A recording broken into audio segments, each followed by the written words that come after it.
कुछ ऐसा कहेंगे आप लोग इस खबर को देखने के बाद और लिटरली आपको यकीन नहीं होगा कि पाकिस्तान की सरकार ने ऑफिशियल तौर पर ये बात दुनिया के सामने कही है। क्या है खबर, खुद अपनी स्क्रीन पर आप देख सकते हैं।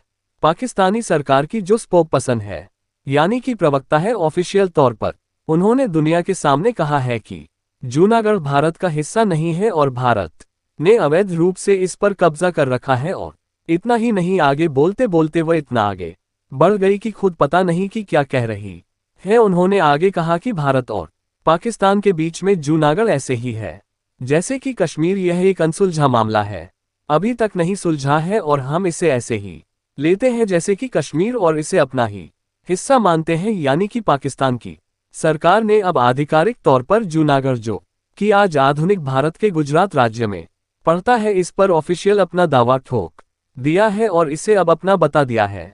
हालांकि यह पहली बार नहीं है जब पाकिस्तान ने भारत के जूनागढ़ पर दावा ठोका हो। इससे पहले आपको बता दूं कि अगस्त 2020 में भी इन्होंने जूनागढ़ पर दावा ठोका था और इसे पाकिस्तान के नक्शे में ऑफिशियल दर्शाया भी था। हालांकि बाद में ये मामला ठंडा पड़ गया, लेकिन अब 2024 में फिर से पाकिस्तान की सरकार ने इस मामले को जोर शोर से उठाना शुरू कर दिया है और रिपोर्ट्स आ रही हैं पाकिस्तान से कि इस मामले को अब पाकिस्तान ठंडा पड़ना नहीं चाहता। उनका मानना है कि इस मामले को अब वह जोर शोर से उठाएंगे तो इसकी स्थिति भी वह कश्मीर जैसी कर सकते हैं। ये सुनकर निश्चित तौर पर आपको गुस्सा आ रहा होगा, लेकिन हम थोड़ा शांत दिमाग से पाकिस्तान की रणनीति समझने की कोशिश करते हैं। तो देखिए, जितने भी इंटरनेशनल एक्सपर्ट्स को मैंने सुना है तो सबका मानना है कि पाकिस्तान इस समय घरेलू तौर पर घिरा हुआ है। उसके कई अलग अलग राज्यों में विद्रोह छिड़ा हुआ है। खैबर पख्तूनख्वा, जो कि एक बहुत इंपॉर्टेंट राज्य है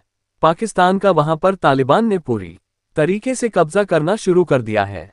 पाकिस्तान की सेना को खदेड़ रहा है। बात करे बलूचिस्तान की, जो कि सबसे बड़ा राज्य है पाकिस्तान का और मिनरल्स के हिसाब से देखें तो सबसे रिच और रिसोर्सफुल राज्य है, जो कि पाकिस्तान के भविष्य के लिए अति महत्वपूर्ण है। तो पिछले कुछ दिनों में जो वहां हुआ है पाकिस्तानी सेना के खिलाफ, वो आप जानते ही हैं। तेजी से बलूचिस्तान पाकिस्तान के हाथों से निकल रहा है। ऐसे में पाकिस्तान के लोगों का मोराल टूटना निश्चित है। इसीलिए पाकिस्तान की सेना किसी प्रकार से अपने लोगों का मोराल हाई करना चाहती है। वह बताना चाहती है कि हम अब भी भारत से टक्कर लेने में सक्षम हैं और भारत के कई इलाकों पर कब्जा करने की हैसियत रखते हैं। इसीलिए सिर्फ अपने देश के लोगों को बताने के लिए और दिखाने के लिए अपनी ताकत वो इस मामले को उठा रहे हैं। इसके अलावा ये बात पाकिस्तान की सेना और पाकिस्तान के जो लोग हैं, ज्यादातर उन्हें अच्छे से पता है कि जूनागढ़ तो छोड़िए, बहुत ही जल्द पीओके कहीं उनके हाथ से ना निकल जाए, जो कि वह कब्जा बैठे हैं आज़ादी के